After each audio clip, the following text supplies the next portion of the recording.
Welcome to Layer the Alchemist, and welcome to another edition of Sabbath Sunday. This is where me and my co-host Darin get together on Sundays to talk all things Black Sabbath with you out there. And for today's video, we have kind of we're going to call it a quick take here. We've got a topic, and we're going to give our quick thoughts, our quick response to this topic. So it's a fun one today, and it's if we were to find a magic genie bottle, and the genie came out and said you could have one Black Sabbath related wish, what would that wish be? So Darin, the genie's out of the bottle. What's your Black Sabbath wish? My Black Sabbath wish is for Tony Iommi to use the name Black Sabbath without Ozzy's involvement. Now, as I understand it, the name is owned by Tony and Ozzy. I think Sharon had set it up that way.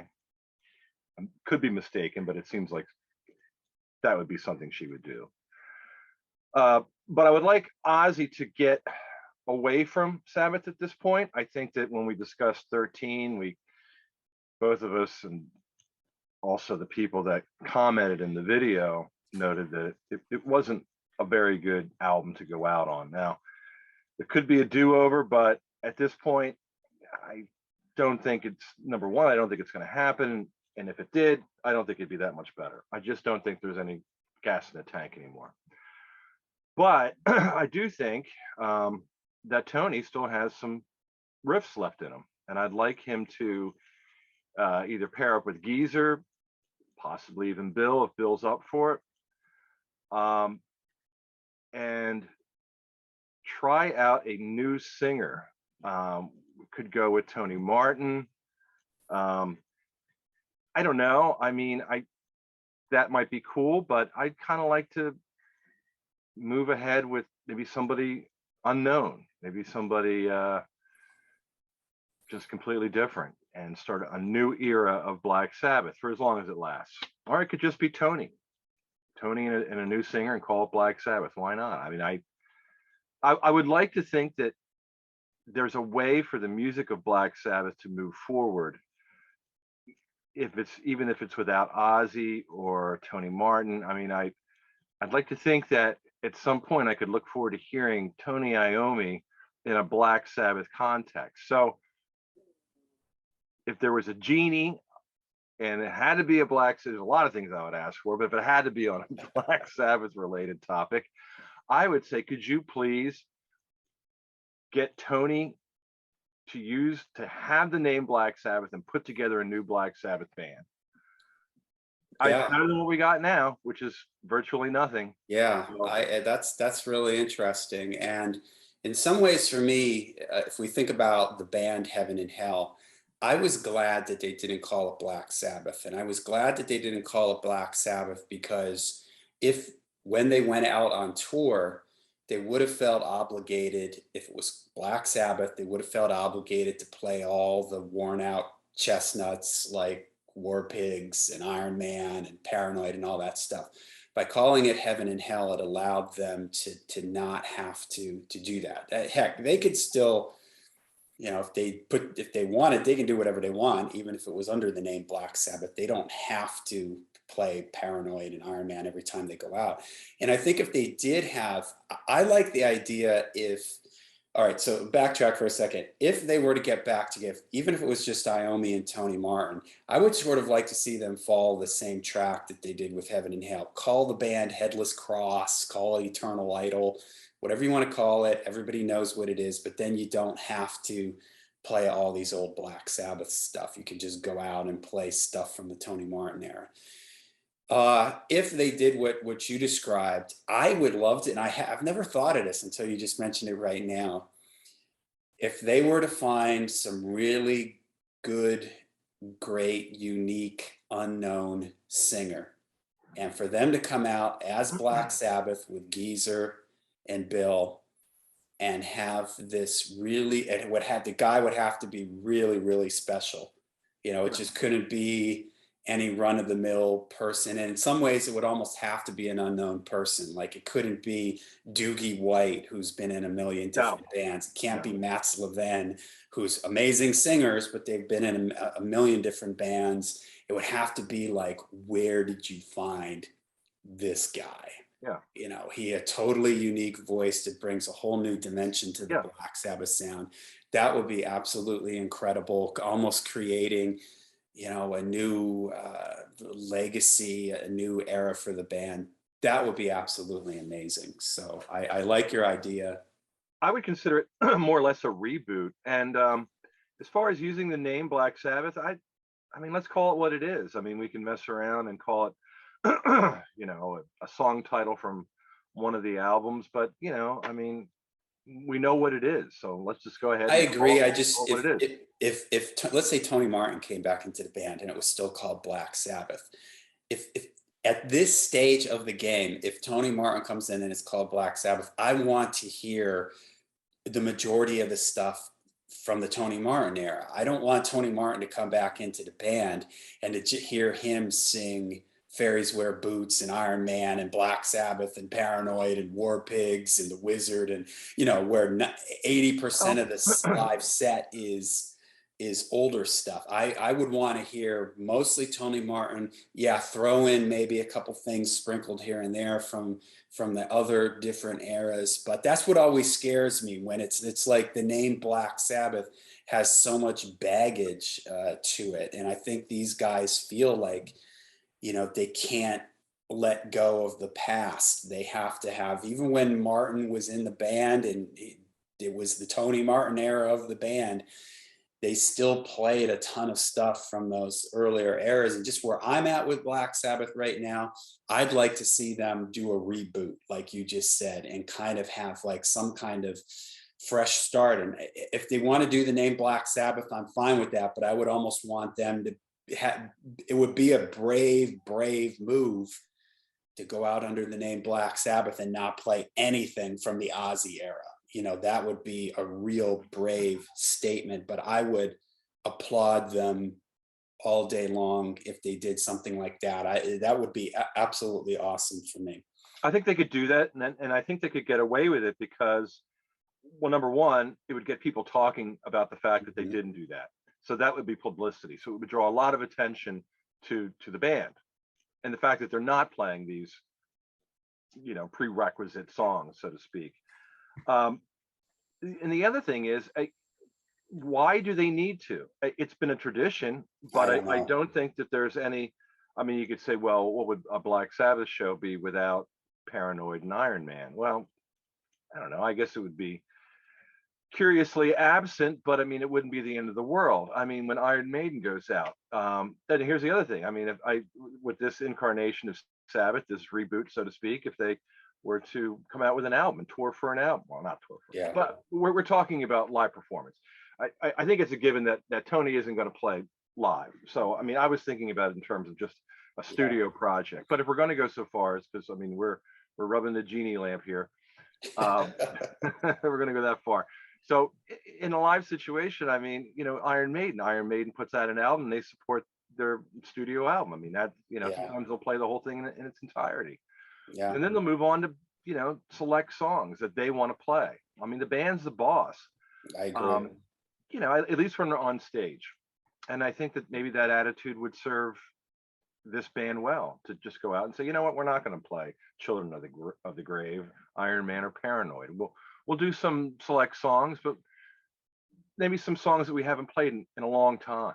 You know, maybe Yeah. Tomorrow's Dream or some. Plus, they'll have a singer, ideally, that will be equipped to handle some of the songs that maybe they had to put aside for one reason or another, whether it was the limitations of Ozzy, which were many, or maybe some of the reasons that they didn't play certain Stuff from songs Born while Dio Again. was in the band. Yeah. Now Tony Martin, he covered a lot of territory. But I mean, you know, I don't know. Let's dust off Tomorrow's Dream or something, you know, Yeah. and Or something from I think Born that would be pretty Again. exciting. I I would be agree. really excited by that because I mean, at this point, there really isn't anything. I mean, we're just basically talking about different eras of the band. We're talking about the past. There's nothing really Yeah. is coming up that's exciting to move forward with. And I would like an opportunity to get excited about something new with the band, you know. I would love that. Yeah, that's a great one. All right, my wish from the Magic Genie would be for all this pre-Black Sabbath stuff that's laying around to finally release this stuff, to open up the vaults with all the early stuff. Now, for those who don't know, there's little bits and pieces of things floating around that are pre-Black Sabbath demos that they did while they were trying to get signed. One of them is The Rebel, which is a cover song, but there's a complete version of that out, but there's bits and pieces of other things. There's rumors of things being out there.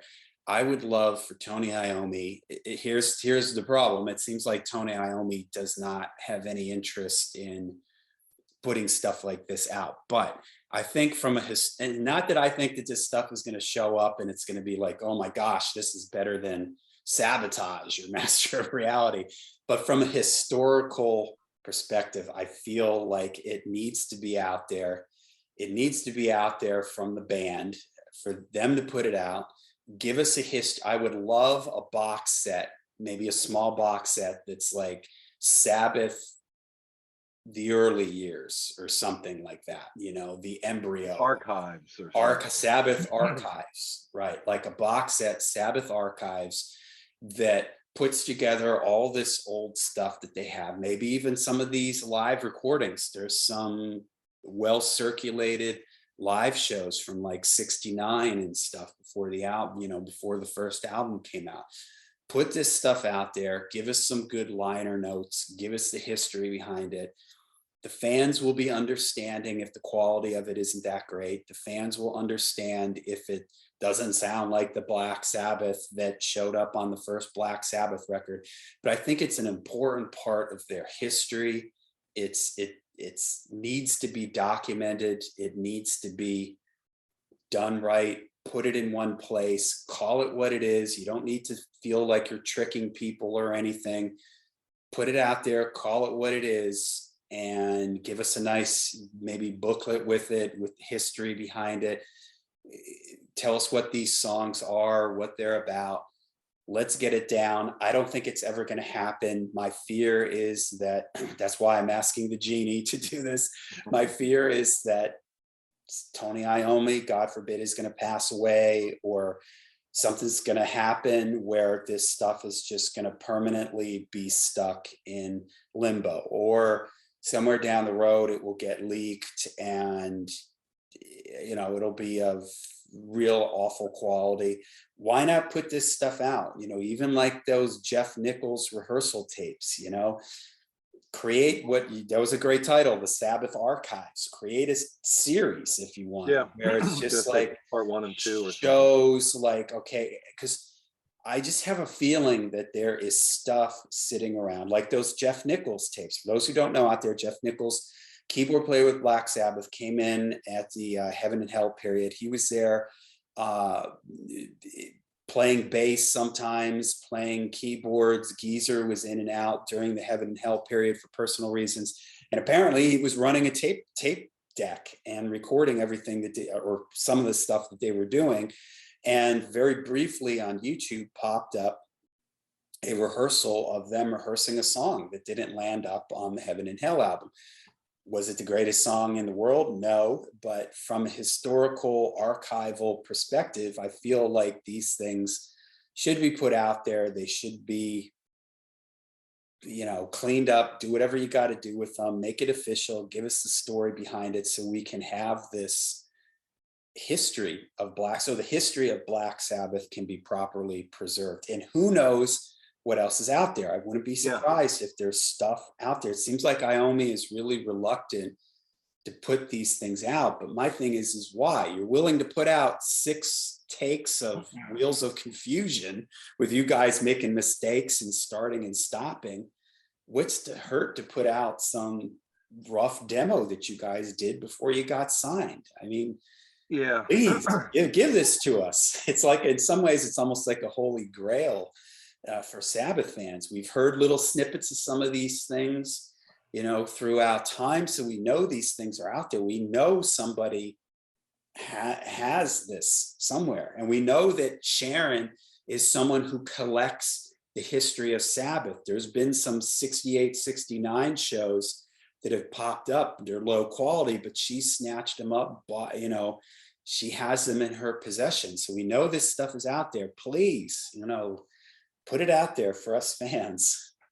Yeah. Well, the thing that's strange about it is when we hear these things, when they do leak, and the fans hear maybe a snippet or part of something like the song "When I Came Down."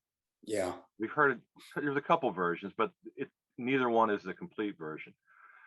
But once it's out there, once the fans have heard it, just let it go. Like, well, okay.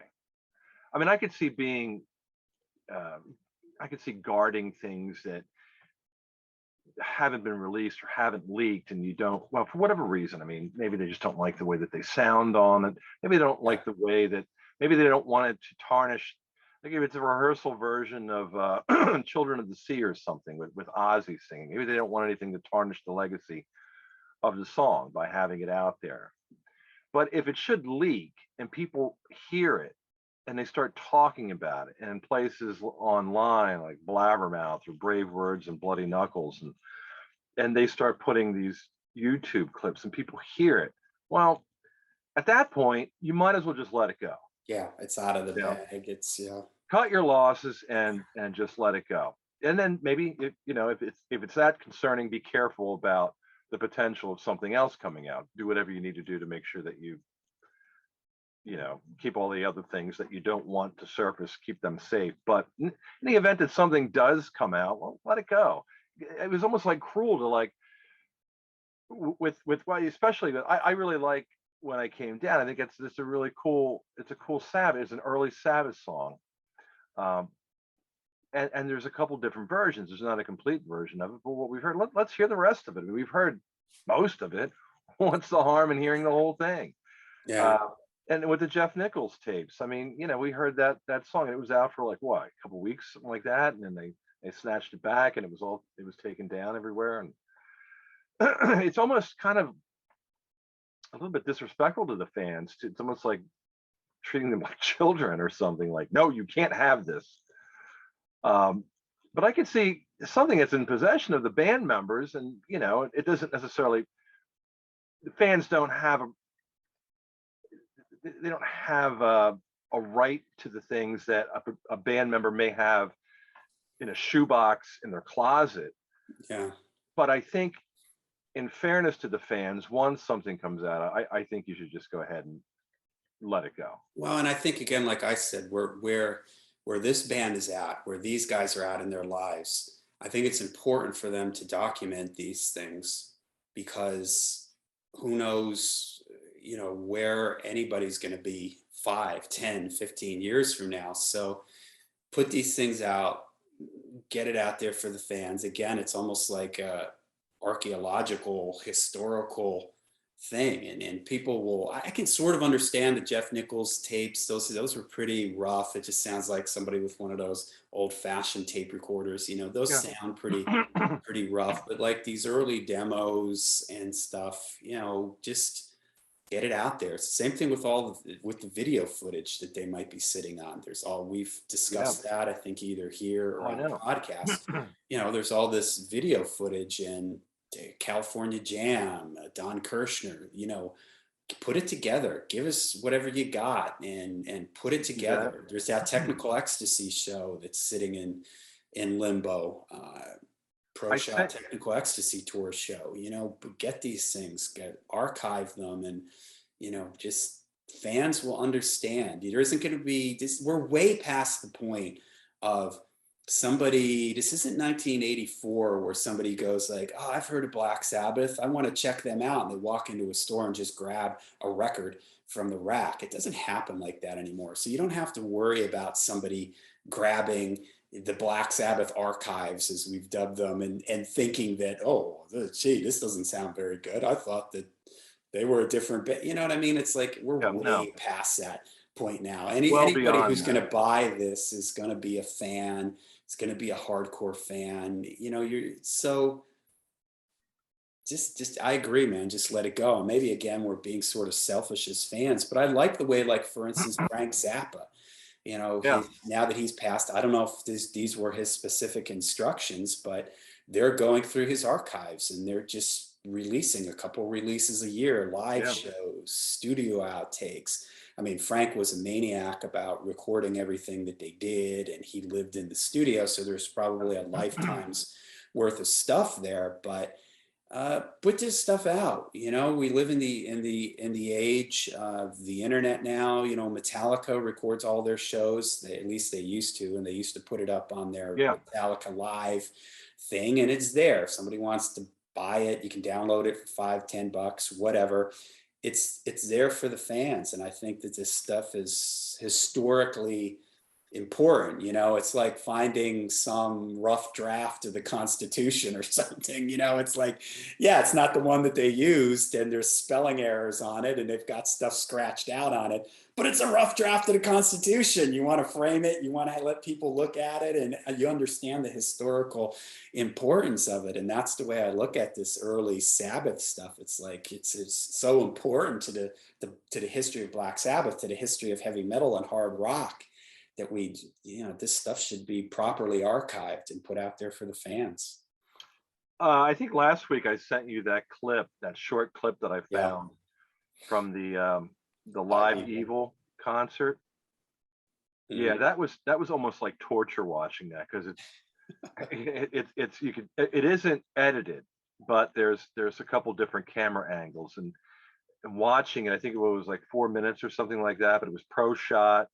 Yep. Um, but you can see from the camera angles that it would make a really incredible live DVD. Man, I would love to see that. I would love to see that.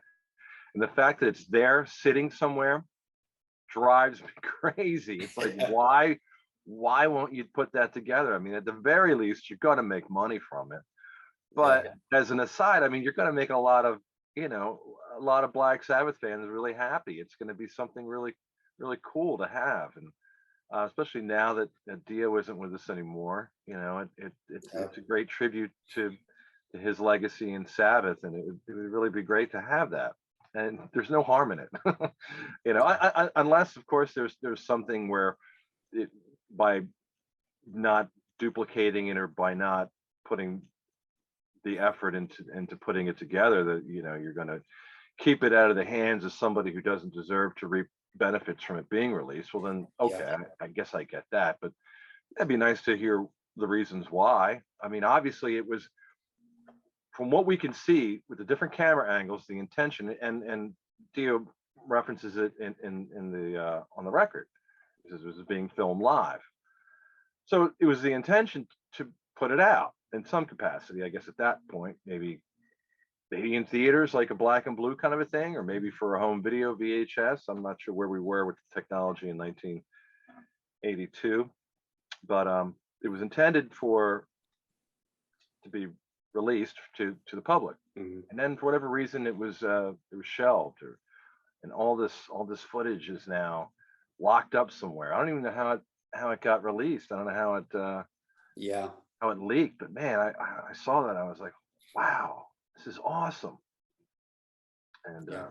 it's one of those things, you know. Not the other stuff that you're referencing, the Don Kirshner stuff and everything. I mean, we can go on YouTube and you can watch that anytime, and there are really good versions of it. But the California Jam has never been presented in its entirety. Maybe it was. Maybe the whole thing wasn't recorded. I don't know. Right. But we've seen Children of the Grave, um, Or pigs, I think, apparently. Iron Man, right? I I think think there's been so. like Yeah. three or four songs that have come out. Which, of course, I mean, it was a long set. So was the whole thing recorded? Was it videotaped or not? And if it was, put that out too. I mean, at this point, if the band no longer exists, and you know, you're going to try to make money off of it, you know, from a business perspective. I mean, it only makes sense to put out something every few months or something, or once a year. We were hoping that these super deluxe box sets. We don't even talk about that anymore. We've exhausted the topic of the super deluxe box sets. When are they going to come out? What's going to be the next one? Yeah. Who knows? But it's been long enough now where I think we can probably pretty much take that off the table, at least for the foreseeable future. But moving forward, it doesn't have to be a super deluxe box set. It could be your idea of compiling these archive things that we know is out there, that we've heard little snippets from, organize it, make it a nice package, include a book, some really cool pictures. That would be great, and I think, I wouldn't go so far as to say fans deserve anything, but I think it would be a nice reward for the fans who've supported the band over the years and continue to do so by buying the merch that Yeah. blacksabbath.com sells. I'd much rather this than the 28th reissue of Paranoid. You know what I mean? Like just Only constantly reissuing the albums. Well, that's okay. I mean, if if there's a reason to reissue them, and I'm saying this in defense as a person that buys the reissues, I'll check them out. And there have been some that I'm really glad that I did buy. Like I said, in one of the previous, I guess it was probably the last Sabbath Sunday, I talked about the 2011 Rhino, which is different from the 2013 Rhino versions, which have the gatefold and Okay. colored vinyl. The 2011s, I guess, kind of came out under the radar, but they sound fantastic. And I mean, I can't imagine at this point we're going to improve upon what's already out there. But if they do, I'll buy it. Why not? I mean, if it sounds good, it sounds good. But yeah, I mean, I'd rather something in the way of some rarities, some things that we haven't heard before it's another redo of one of the first 6 albums. Right. So, All right, there you go. There's our magic wishes here from our magic genie, our Black Sabbath wish. Let us know what you think of our ideas, and let us know what your ideas are down in the description down below. And thanks again, and we will see you at the next Sabbath Sunday.